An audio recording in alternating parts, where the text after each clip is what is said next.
Você no Campus Online também pode encher aí o chat de glória a Deus e aleluia, porque a mesma unção que Deus está derramando aqui está te alcançando aí onde você está, amém? Tem sido cada dia mais difícil ser crente, é verdade ou não é? Não, eu quero que vocês cultuem junto comigo, tá bom? Não estou sozinho aqui não, estou vendo uma multidão de pessoas sedentas por Jesus. Porque se você está aqui nessa noite é porque você tem fome e sede da presença dele. E se você está aqui porque você é um convidado, é porque essa pessoa que te trouxe ama tanto a sua vida que não te deixou de ir fora dessa noite especial. Porque você poderia estar em qualquer outro lugar, mas você decidiu, escolheu estar aqui. Amém? Você também está nos acompanhando no Campus Online. Você poderia estar fazendo qualquer outra coisa, mas você escolheu agora, decidiu cultuar junto conosco.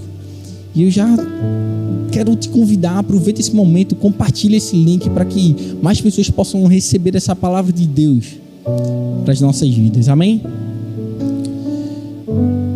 Parece que cada dia que a gente escolhe estar mais perto e ter mais intimidade com o nosso Deus, fica mais difícil ainda da gente chegar perto dele. Quanto mais a gente decide se envolver, ter intimidade com Deus, crescer na palavra, parece que o inimigo se levanta de uma forma e fica furioso e tenta de tudo para que isso não aconteça. É verdade ou não é? Quanto mais o reino de Deus avança, quanto mais a gente cresce, quanto mais a gente busca intimidade, mais o diabo fica enfurecido. E qual é a estratégia do diabo para minar os propósitos de Deus? É simplesmente atingir o crente, atingir a mim e a você. Porque ele sabe que atingindo a mim e a você, o propósito de Deus vai ficar comprometido. Porque eu e você somos escolhidos para viver os propósitos de Deus. Então, para que o propósito de Deus não aconteça aqui na terra, o diabo ele vai fazer de tudo para atingir a mim e a você. E de que forma? Esfriando os nossos corações. Ele vai enviar tentações para acabar com nossa fé e esperança. Por isso que eu e você que está aqui hoje e é crente, se nós estamos de pé, nós precisamos ter cuidado para não cair. Por isso que o tema da mensagem de hoje é cuidado para não cair. Olha para essa pessoa que está do seu lado e fala para ela: cuidado para não cair.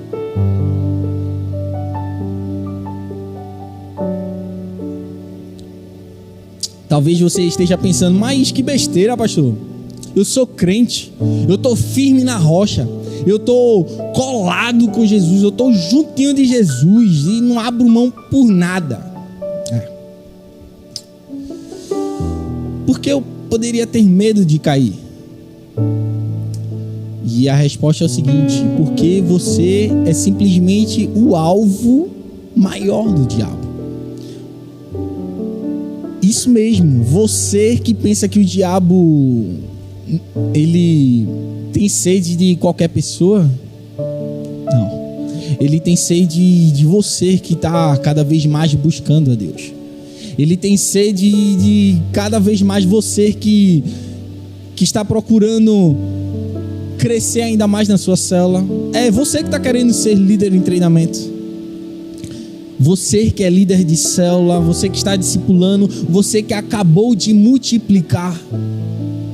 É você mesmo que o diabo vai se levantar de uma forma para tentar te envergonhar, para tentar fazer você cair, porque você é alvo dele. E nós precisamos entender que não existe ninguém tão alto demais que não possa cair. E ninguém perfeito demais que não possa errar.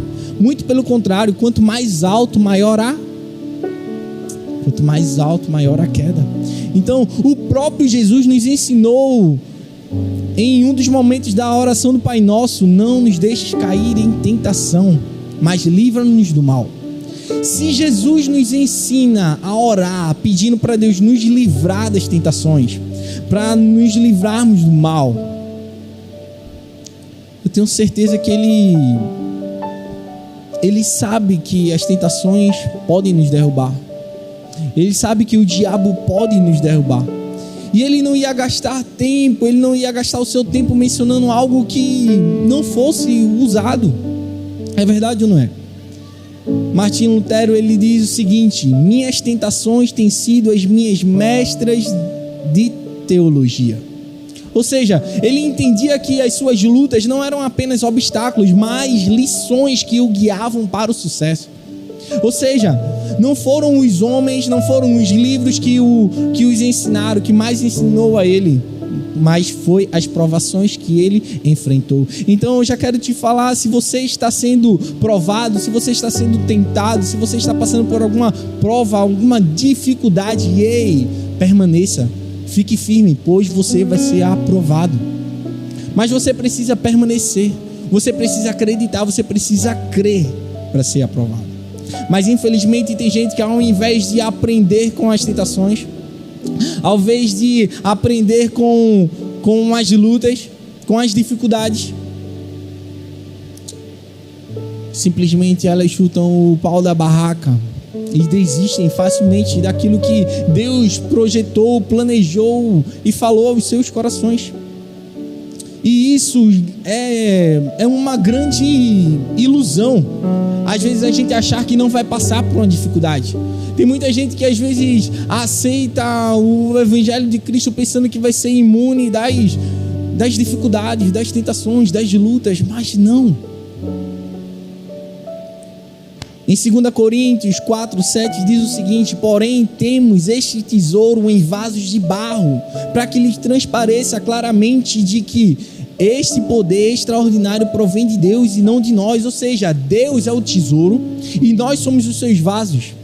E o que nós aprendemos com isso é que tudo que nós temos, tudo que nós somos, tudo que fazemos, não é mérito nosso, é mérito de Deus. Talvez você olhe assim para você mesmo e diz assim: eu falo bem, eu canto bem, eu tenho certa habilidade, mas todos esses dons e talentos não é mérito seu, é glória de Deus. E nós precisamos entender que nós somos apenas vasos sensíveis, quebráveis, e que precisamos do tesouro de Deus, porque sem Deus em nossas vidas nós não somos nada. Sem Deus nas nossas vidas nós não temos valor. Nós precisamos entender que Jesus em nossas vidas faz toda a diferença. O apóstolo Paulo, ele deu um grande conselho à igreja de Corinto que serve para mim e para você nos dias de hoje. Ele diz o seguinte: ora, tudo isso lhe sobreveio como figuras e estão escritas para aviso nosso, para que quem já são chegados os fins dos séculos. Aquele, pois, que cuida estar em pé, olhe, não caia. Não veio sobre vós tentação, senão humana, mas fiel é Deus, que não vos deixará tentar acima do que podeis. Antes, com a tentação, dará também o escape, para que a possais suportar. Está lá em 1 Coríntios 10, 11 e 13. Ou seja, a igreja de Corinto se gloriava das suas obras. Elas estavam num grau, elas se gabavam pelo grau de espiritualidade que ela vivia. Eles eram vaidosos, eles estavam tão cheios de si mesmo, eles eram crentes narcisistas, vaidosos. Ou seja, Paulo então precisava diverti-los de alguma forma. E às vezes a gente fica igual à igreja de Corinto, achando que já tem um passaporte para o céu, achando que já tem um passaporte no céu comprado e não tem como cancelarem essa passagem para a gente para o céu. Mas deixa eu te avisar, deixa eu te dizer, sua passagem está comprada, foi comprada na cruz do Calvário. Mas se você não vigiar, se você não ficar atento, se você não se apegar na palavra, se não ficar perto de Jesus, você terá o voo perdido. Sua passagem foi comprada, mas se você não viver vigilante na sua vida, você vai perder o voo. Nós precisamos entender que nós pertencemos a Deus, mas nós não somos o próprio Deus. Somos falhos, somos sujeitos a erros, aos fracassos, mas Deus em nós somos fortes.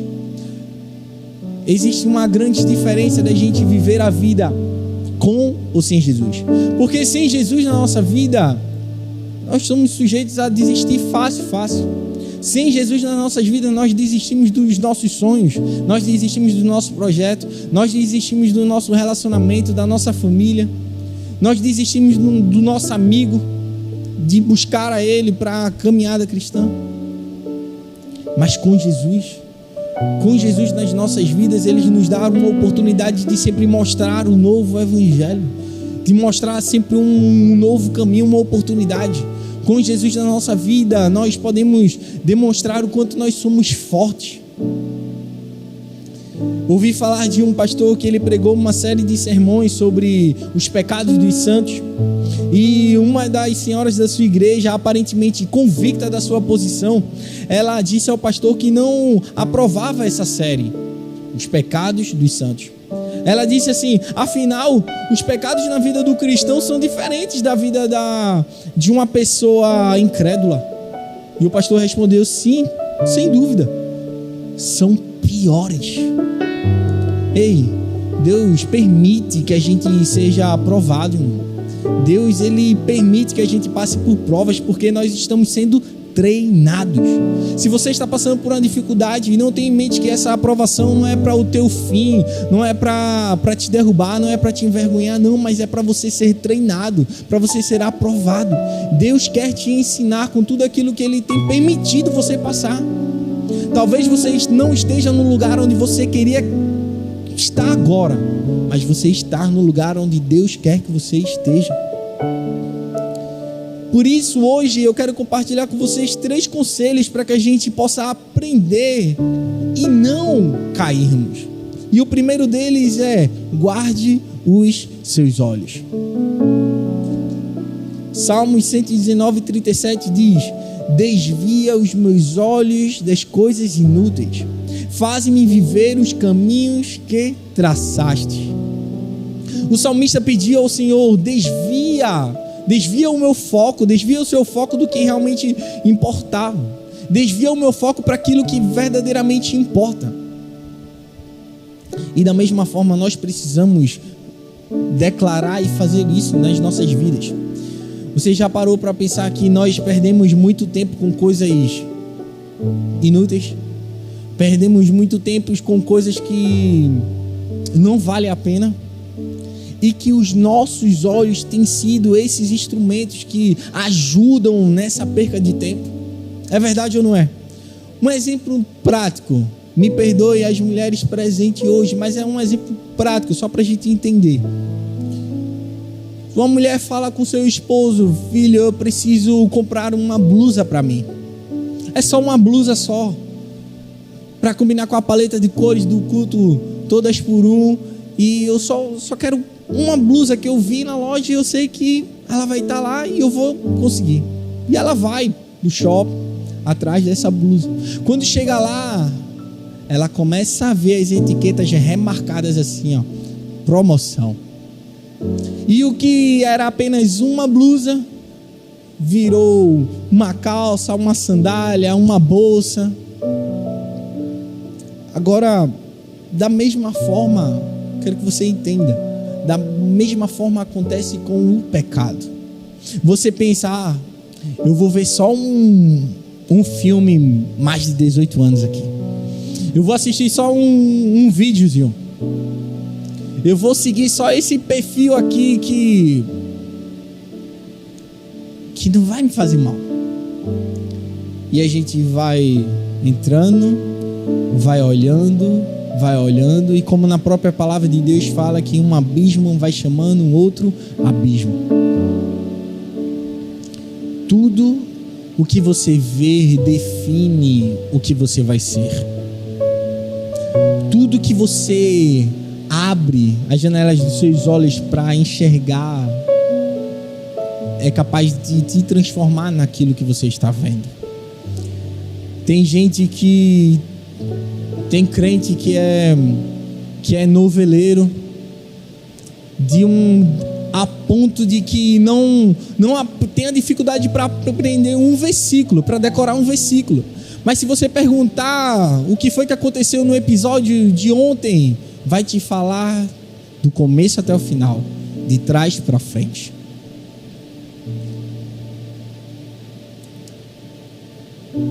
Você precisa entender que não adianta você apenas olhar a Bíblia de manhã, ler o seu devocional pela manhã e à noite estar vendo coisas ilícitas. Não adianta você abrir a palavra de Deus de manhã e durante o dia você alimenta os seus olhos com um site pornográfico. Não adianta você abrir a boca de manhã para agradecer a Deus pelo dia, mas se durante o resto do dia você empresta a sua boca para o diabo para falar mentira, fofoca. O que você vê revela mais coisas sobre você do que até mesmo do que você fala. Os nossos olhos são o farol do nosso corpo, gente. Eles podem nos levar a um novo nível, também podem nos fazer derrubar. Nós precisamos sair daqui convictos de que os nossos olhos podem nos conduzir à prática do bem, mas também podem nos puxar para o caminho da perdição, o caminho do pecado, o caminho da morte. A Bíblia diz que os olhos são a candeia do corpo, e se os olhos forem bons, todo o nosso corpo será cheio de luz. A Bíblia nos dá a exatidão do que os nossos olhos são para as nossas vidas. Os nossos olhos representam a imagem da nossa mente. Se os nossos olhos estão devidamente focados na luz, então o nosso corpo pode realizar movimentos que são de maneiras corretas, ou seja, você consegue andar no escuro. Então, você acaba tropeçando, você acaba caindo, ou seja, nós não conseguimos nos locomover de um lugar para outro se a gente focar em dois lugares ao mesmo tempo. É verdade ou não é? Alguém já tentou olhar para dois lugares ao mesmo tempo? Eu vou tentar olhar para aquela entrada e essa... Não, você não consegue. E se você conseguir olhar para dois lugares, você vai perceber que um dos seus olhos vai estar distorcido. Então, da mesma forma é a sua vida. Você não tem como ficar olhando duas coisas. Você não tem como se alimentar de duas fontes.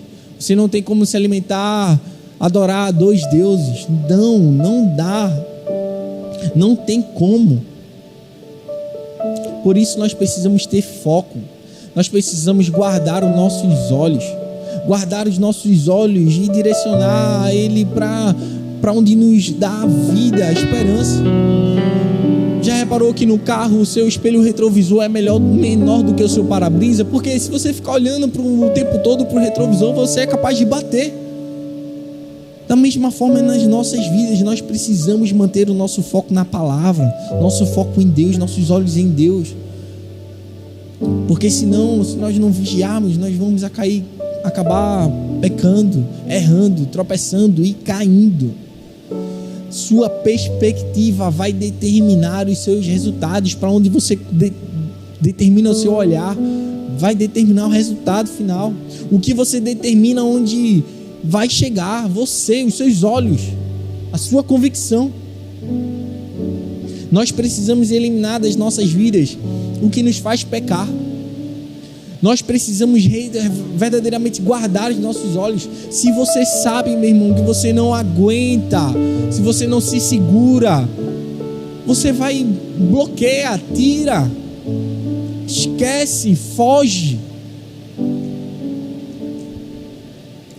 Spurgeon, ele nos alerta da seguinte forma: se a nossa religião nos leva a pecar, é pior do que a descrença.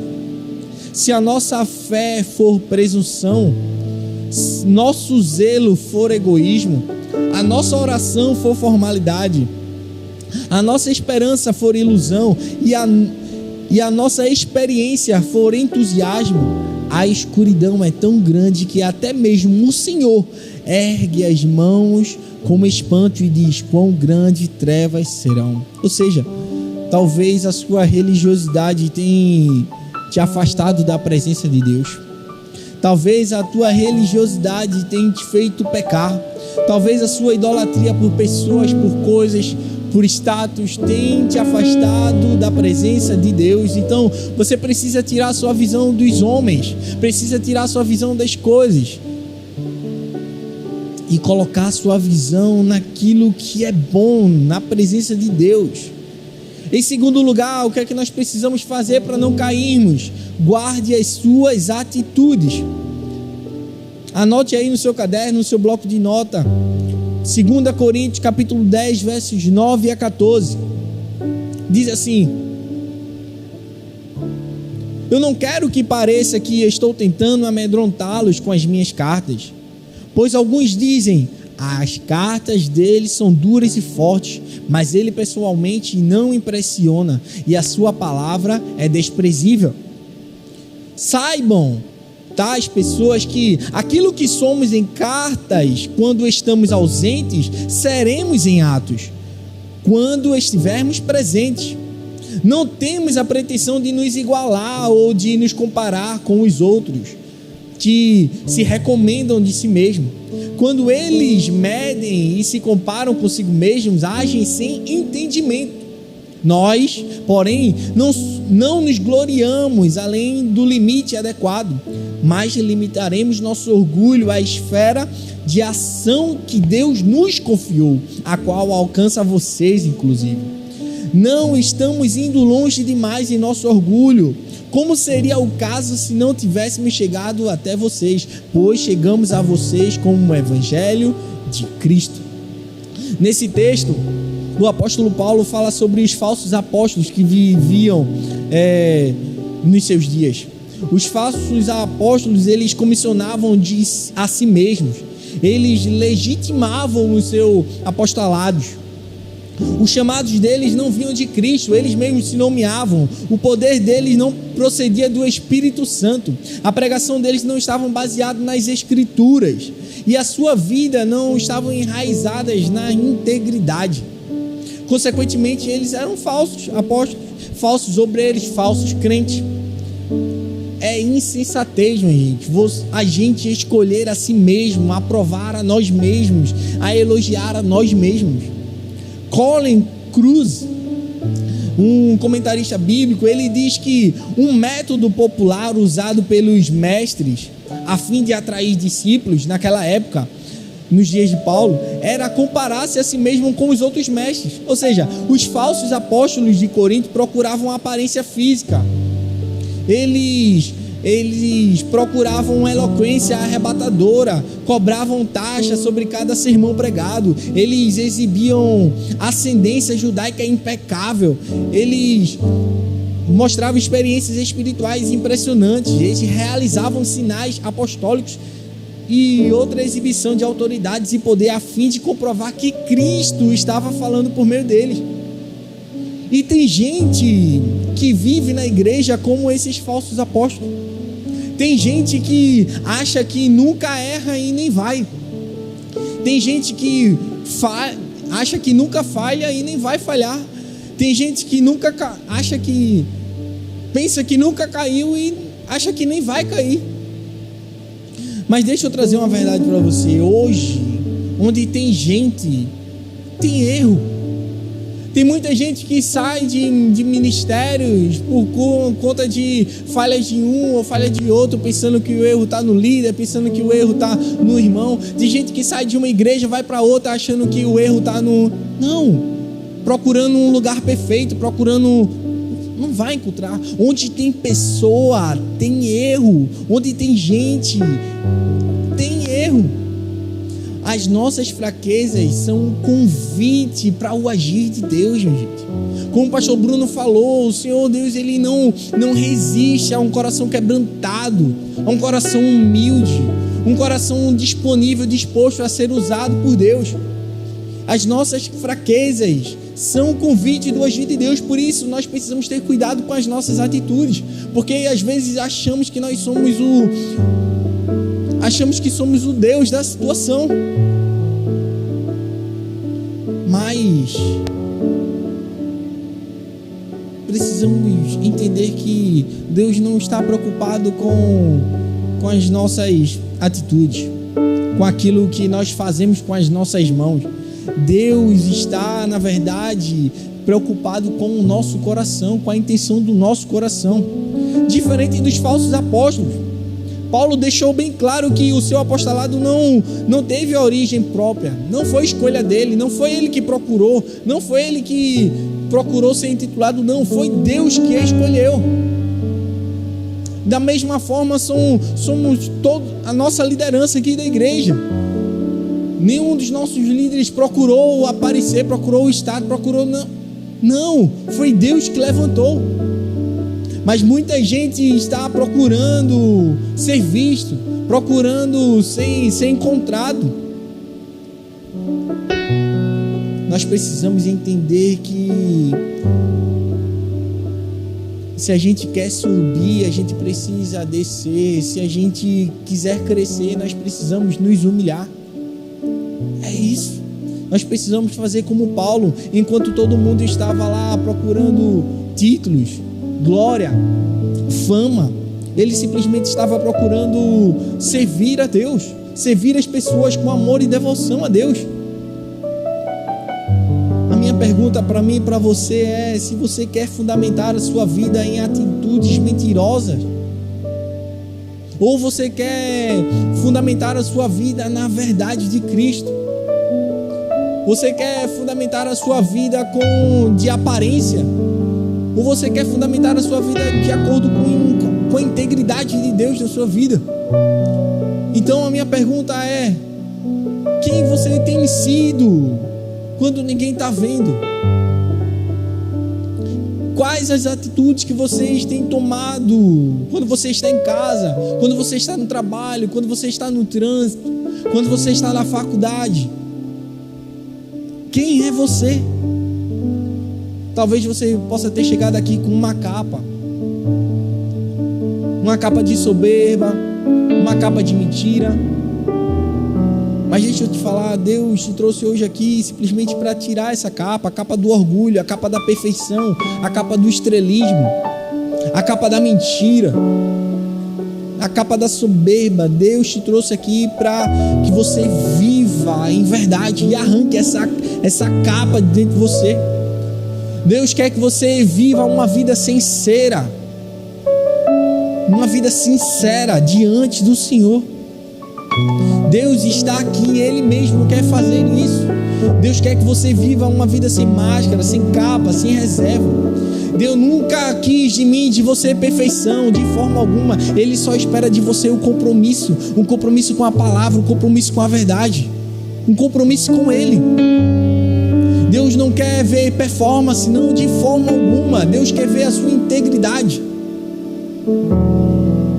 Então, nós precisamos primeiramente começar com as nossas atitudes. Se você mentia até alguns minutos atrás, não minta mais, irmão. Escolha viver na verdade. Se você era um rebelde até alguns minutos atrás, não seja mais um rebelde. Tome uma atitude de guardar a sua vida, guardar as suas atitudes. Eu e você, nós não precisamos ser perfeitos, inquebrantáveis. Não. Nós só precisamos ser dependentes de Deus. Nós só precisamos ser dependentes dEle. E em terceiro lugar, nós precisamos guardar nosso coração. Guarde seu coração. Guarde seus olhos. Guarde suas atitudes. Guarde o seu coração. Provérbios 4:23 diz: sobre tudo o que se deve guardar, guarda o teu coração, porque dele procedem as fontes da vida. Repete comigo: fontes de vida. Mais forte: fontes de vida. Eu acredito que esse seja um dos textos mais conhecidos na Bíblia, por mim e por você, e é um dos que a gente mais escuta. Salomão diz que se tem algo que a gente precisa guardar, nós precisamos guardar o nosso coração. Ele não pede para a gente guardar riqueza, ele não pede para a gente guardar tesouros, ele não pede para a gente guardar o estômago, guardar a mente, não, guardar o nosso coração. Por quê? Porque dele vem as fontes de vida.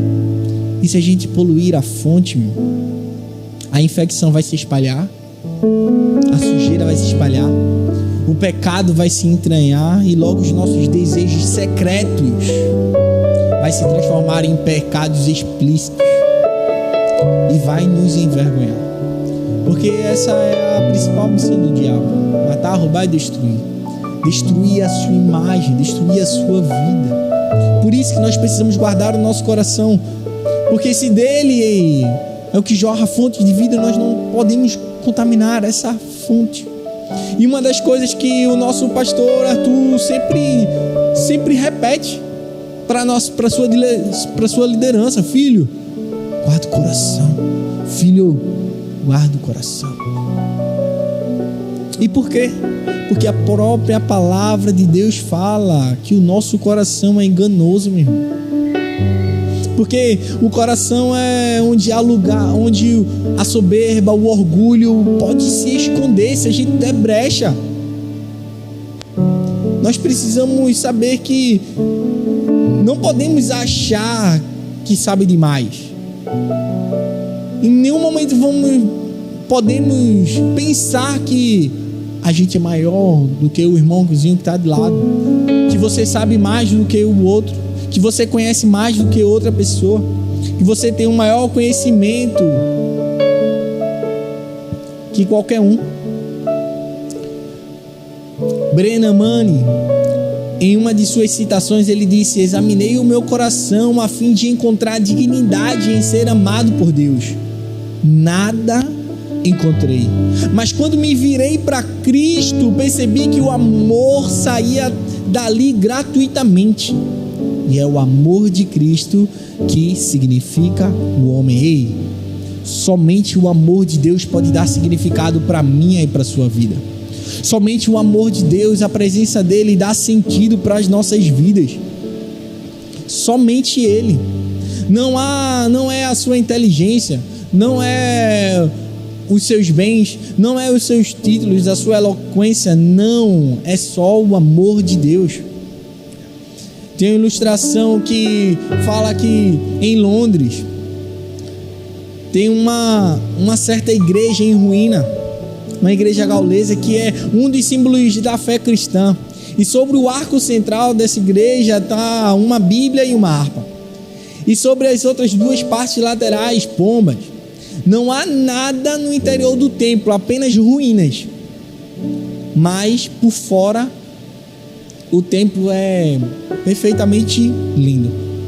Apesar de lindo por fora, o lugar é intransitável por dentro. Não tem quem entre, nem quem possa visitar. Por mais bonito que ele seja por fora, de nada adianta, porque não existe nada por dentro. E o que é que isso tem a ver com as nossas vidas? O que isso pode trazer de conhecimento para as nossas vidas é que não importa o que nós temos por fora, se nós não tivermos nada no nosso interior. Os outros mesmos, os não cristãos, podem enxergar através da casca das nossas vidas. Então nós precisamos entender que, por mais bonito que a gente tente parecer para os outros, por mais arrumadinho, por mais que a gente possa se vestir bem, por mais que a gente possa fingir ser uma boa pessoa, se o nosso coração estiver vazio, se o nosso interior não tiver jorrando, não tiver a fonte de fé, de amor, de verdade, nada vai adiantar na nossa vida. Muito mais que a aparência externa, que eu e você possa se preocupar, na verdade, nós precisamos nos preocupar com a bondade, a misericórdia, o amor, a santidade em Deus. E no meio disso tudo você pode até pensar dessa forma: pastor, mas se eu guardar o meu coração, eu preciso me policiar em minhas orações? em minhas ações? E onde está a minha liberdade, pastor? Se eu tenho que me policiar, guardar meu coração, guardar os meus olhos, guardar as minhas atitudes, onde é que está a minha liberdade? Agora quer dizer que eu devo satisfação sobre as pessoas, do que eu tenho que me importar, do que os outros falam?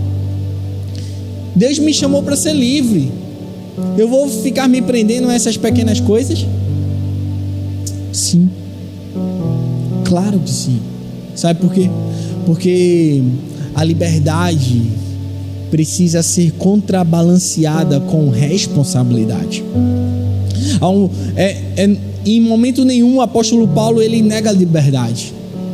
Ele mesmo fala em 1 Coríntios, no capítulo 6, que tudo é lícito.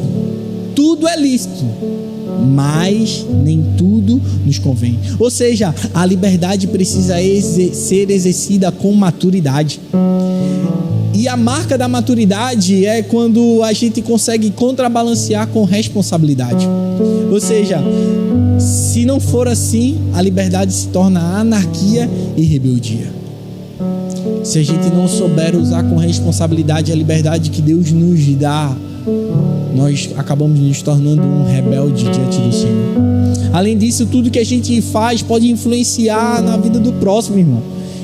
Então, se a gente tem um entendimento que tudo que a gente faz pode influenciar a pessoa que está ao nosso lado, para o bem ou para o mal, então nós precisamos fazer uma pergunta para nós mesmos: o que as nossas atitudes têm gerado?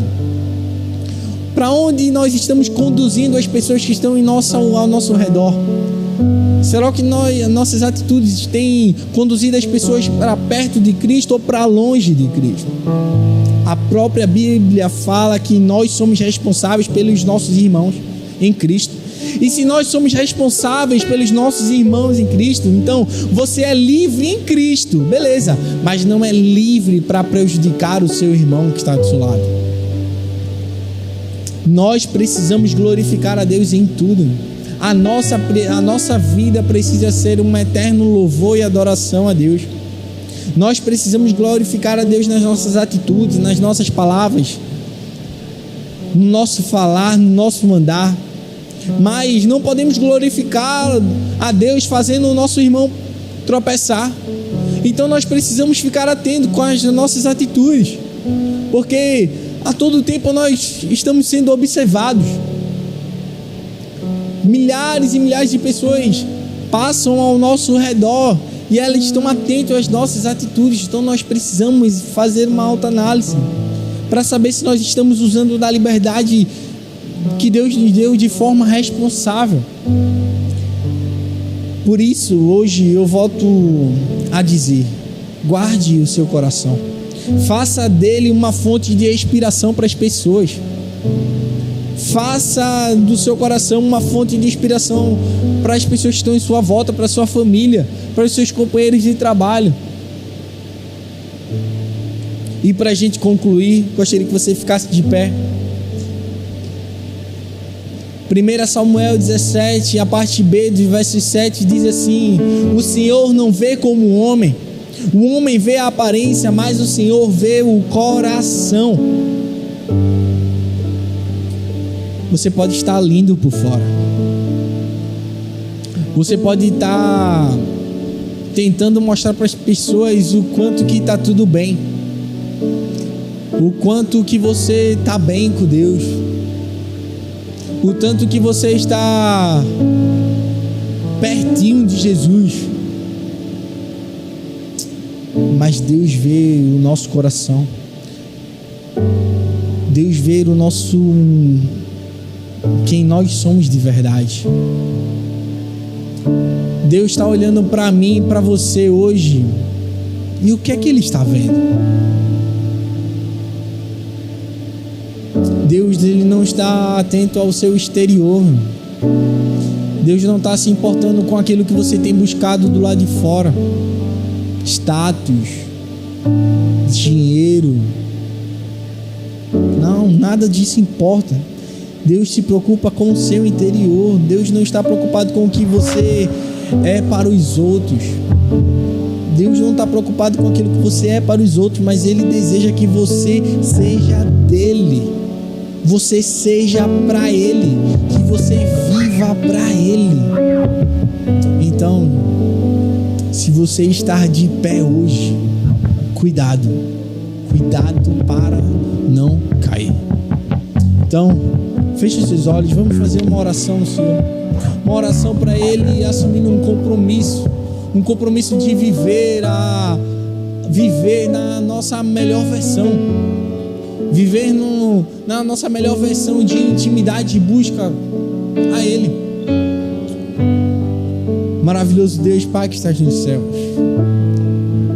nós queremos te agradecer, Pai. Te agradecer por essa palavra tão necessária, Pai. Uma palavra de alerta, uma palavra de exortação aos nossos corações. Uma palavra que nos faz refletir sobre as nossas atitudes, Pai.